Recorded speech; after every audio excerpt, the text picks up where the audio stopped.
Perserikatan Dagang Amerika Indonesia menyepakati sejumlah hal dalam dokumen Agreement on Reciprocal Trade, tertuang sejumlah aturan baru.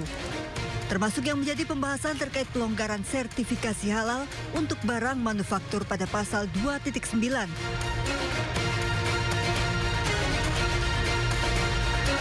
Indonesia harus membebaskan produk Amerika dari setiap persyaratan sertifikasi dan label halal.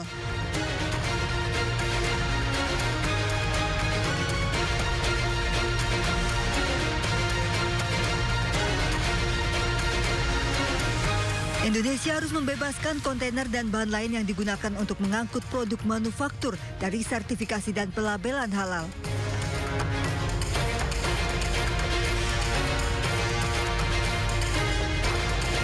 Indonesia tidak boleh memberlakukan persyaratan pelabelan atau sertifikasi produk non-halal.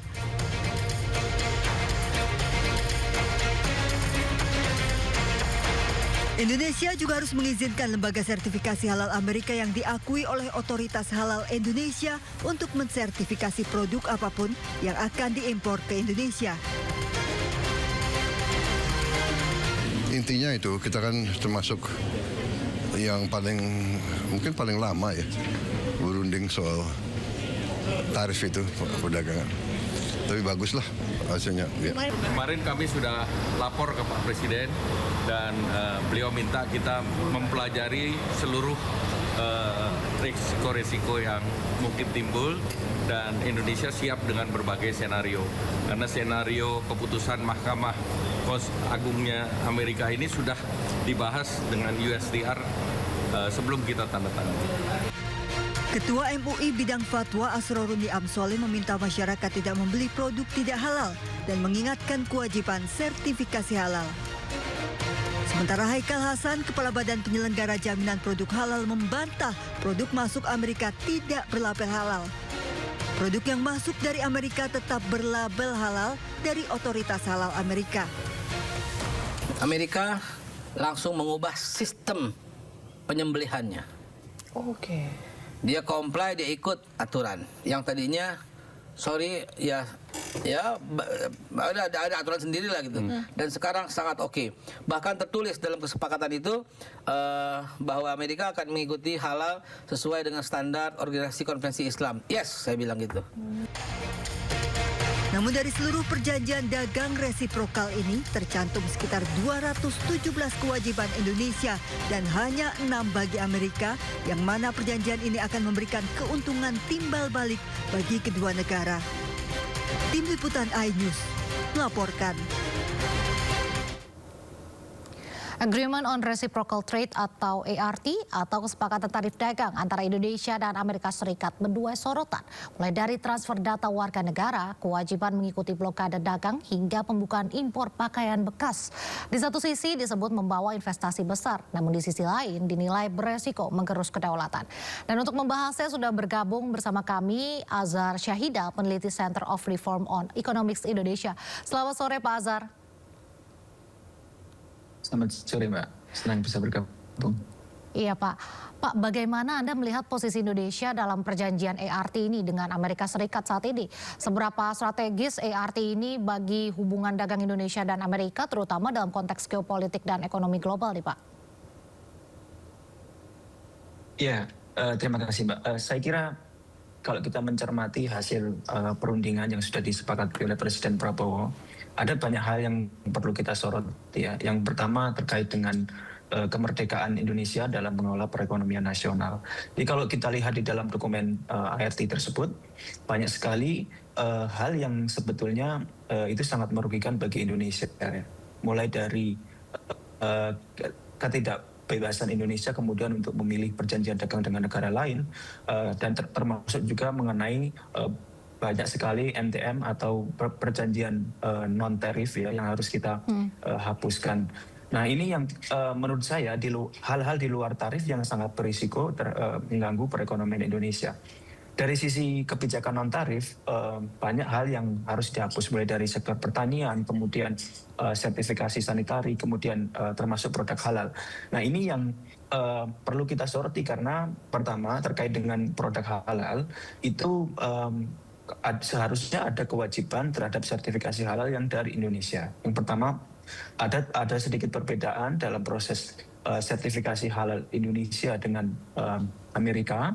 Kemudian yang kedua, sertifikasi halal ini menjadi sangat penting karena ini bisa memproteksi konsumen yang ada di Indonesia. Dan yang ketiga adalah di dalam dokumen perjanjian tersebut tidak clear disebutkan bahwa barang yang akan masuk ke pasar Indonesia akan mendapatkan sertifikasi dari Amerika. Tetapi yang disebutkan adalah bahwa Indonesia akan mengakui sertifikasi halal dari Amerika. Nah, ini yang mungkin perlu diperjelas lagi oleh pemerintah. Kemudian di sektor-sektor yang lain seperti sektor pertanian, tentu ini perlu kita waspadai ya. Meskipun kita memang mengimpor sangat besar volume produk pertanian seperti kedelai dari Amerika, dan ini sudah langsung bertahun-tahun, tetapi kita perlu melihat bagaimana sebagian besar petani Indonesia juga masih memproduksi produk-produk pertanian yang lain ya, seperti jagung dan seterusnya yang saat ini kita sedang surplus. Jadi ini yang mungkin perlu kita perhatikan dengan detail. Selain itu, di luar luar tarif dan kebijakan non tarif, ada hal lain yang perlu kita juga perhatikan bahwa Indonesia berkewajiban melakukan investasi di Amerika, dan yang kedua adalah komitmen komersial. Nah, ini dua hal ini yang saya kira sangat memberatkan ya. Kalau kita kalkulasi itu nilainya mencapai sekitar 43 billion US dollar, atau mungkin kalau kita menggunakan kurs rupiah 16.900 itu sekitar 700 triliun rupiah. Ini beban yang sangat besar bagi Indonesia kalau kita melihat dari hasil negosiasi terakhir. Ya Pak, ini kan selain yang tadi Bapak paparkan juga pemerintah menyepakati transfer data konsumen Indonesia ke Amerika ya dalam kerjasama digital. Ini apakah berpotensi melanggar kedaulatan data nasional atau bagaimana nih Pak? Iya, saya kira kita perlu melihat secara general ya. Yang pertama ini kan berkaitan dengan bisnis digital, kemudian jasa di dunia digital dan seterusnya. Jadi saya kira Amerika menyoroti mengenai bisnis jasa yang mereka ingin ekspansi ke pasar Indonesia. Tapi yang perlu kita perhatikan adalah selama ini sebetulnya Amerika itu surplus perdagangan jasa dengan Indonesia. Nah, ini yang tidak pernah kita ketahui. Amerika memang defisit dengan perdagangan dengan Indonesia, terutama perdagangan barang. Tetapi kalau kita kalkulasi ke perdagangan jasa, Amerika adalah surplus. Nah, ketika kita melihat ada perdagangan digital yang kemudian mulai dibebaskan, termasuk transfer data untuk urusan bisnis di digital dengan perusahaan-perusahaan Amerika, ini saya kira perlu kita cermati lagi apakah memang data tersebut bisa dijaga dengan baik, karena ini menyangkut data personal individu. Sedangkan kita di dunia digital, perkembangan digital yang sangat masif, kita perlu menjaga itu karena jangan sampai data tersebut digunakan untuk sesuatu yang tidak baik bagi penduduk Indonesia. Baik, ya Pak Azhar dan juga pemirsa, ini Presiden Prabowo Subianto telah menyepakati perjanjian kerjasama dengan Presiden Donald Trump terkait penerapan tarif resiprokal perdagangan kedua negara. Nantinya sebanyak 1.800 lebih produk Indonesia bebas bea masuk alias tarif 0% ke pasar Amerika Serikat. Indonesia dan Amerika Serikat telah resmi mencapai kesepakatan dagang atau Agreement on Reciprocal Trade atau ART. Melalui perjanjian ini, sejumlah produk ekspor Indonesia diberikan tarif 0% untuk masuk ke pasar Amerika. Dalam kesepakatan, Indonesia mendapat tarif 0% untuk mencakup 1.819 pos tarif untuk produk-produk Indonesia di sektor pertanian maupun industri. Di antaranya minyak sawit, kopi, kakao, rempah-rempah, karet, komponen elektronik termasuk semikonduktor, komponen pesawat terbang yang dilakukan penghapusan tarif bea masuk menjadi 0%.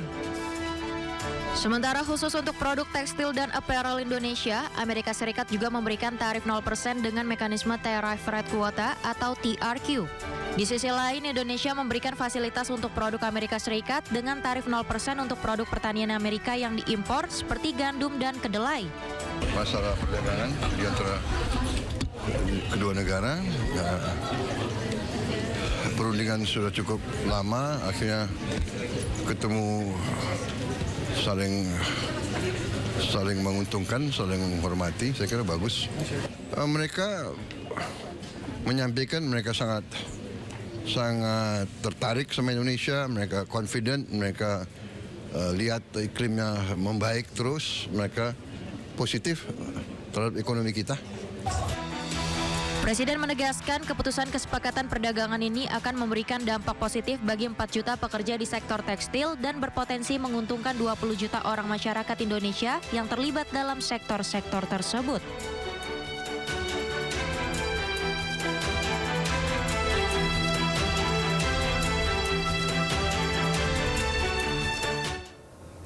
Ya Pak Azhar, kan tadi disebut Indonesia masih bisa menikmati tarif 0% untuk beberapa pos, bahkan 1.800 pos tarif tertentu nih. Namun selebihnya tetap terkena tarif. Apakah ini benar-benar menguntungkan untuk Indonesia atau bagaimana Pak?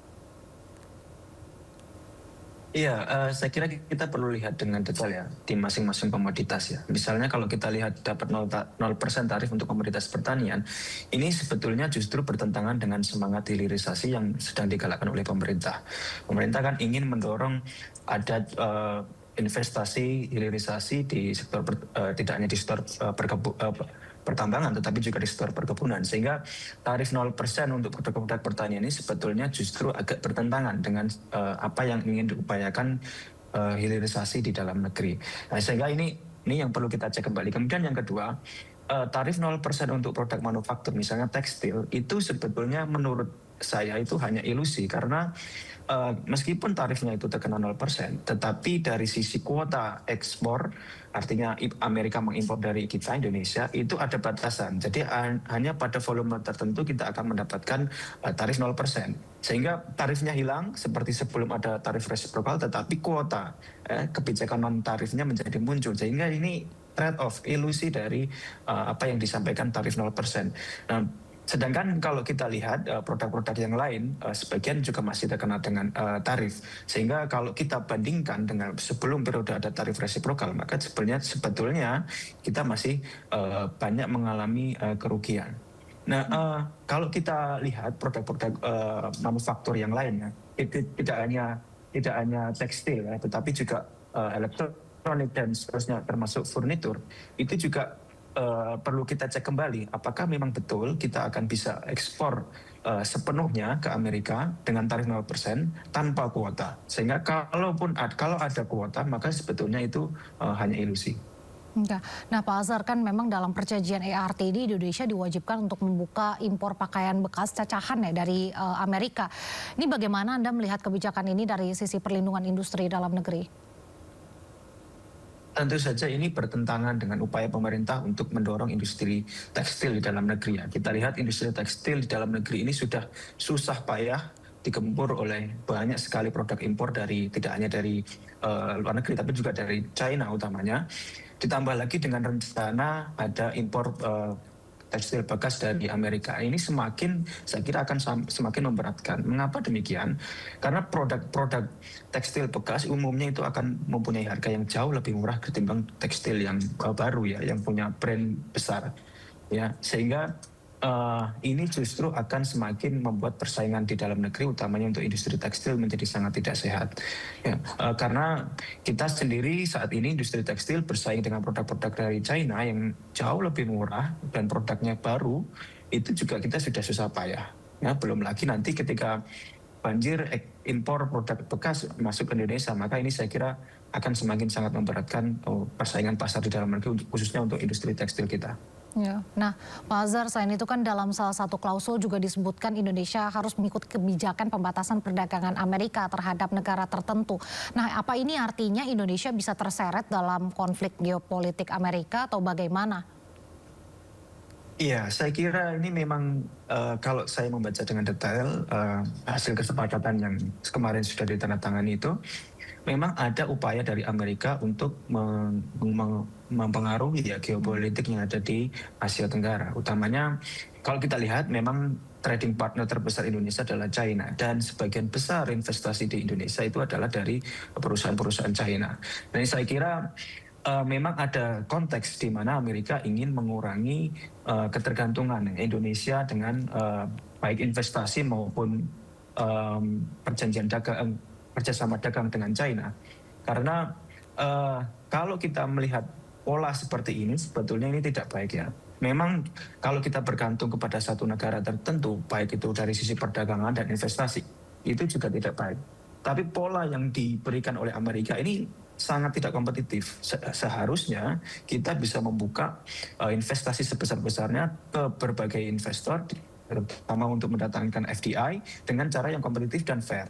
Nah, kalau kita melihat pola dalam perjanjian dagang ini sepertinya sangat tidak fair. Yang pertama, Amerika menegaskan kepentingan nasional Amerika, tetapi kita tidak boleh menegaskan kepentingan nasional Indonesia, ya, membuka perdagangan dengan fair, membuka investasi dengan fair. Nah, ini yang perlu kita hati-hati. Saya kira di dalam dokumen tersebut ada kebolehan untuk melakukan amandemen. Nah, ini saya mendorong pemerintah untuk segera mengkaji ulang setiap detail kesepakatan tersebut dan pemerintah mengajukan amandemen terutama yang menyangkut dengan kebebasan mengelola ekonomi Indonesia, termasuk bagaimana kita bisa mendorong Amerika, China dan berbagai negara trading partner Indonesia untuk kompetitif, ya, terbuka, fair terhadap investasi dan perdagangan di Indonesia. Saya kira itu yang jauh lebih penting. Ya, Pak Azhar, kan baru-baru ini Mahkamah Amerika membatalkan hukum tarif resiprokal yang digunakan sebelumnya, ya.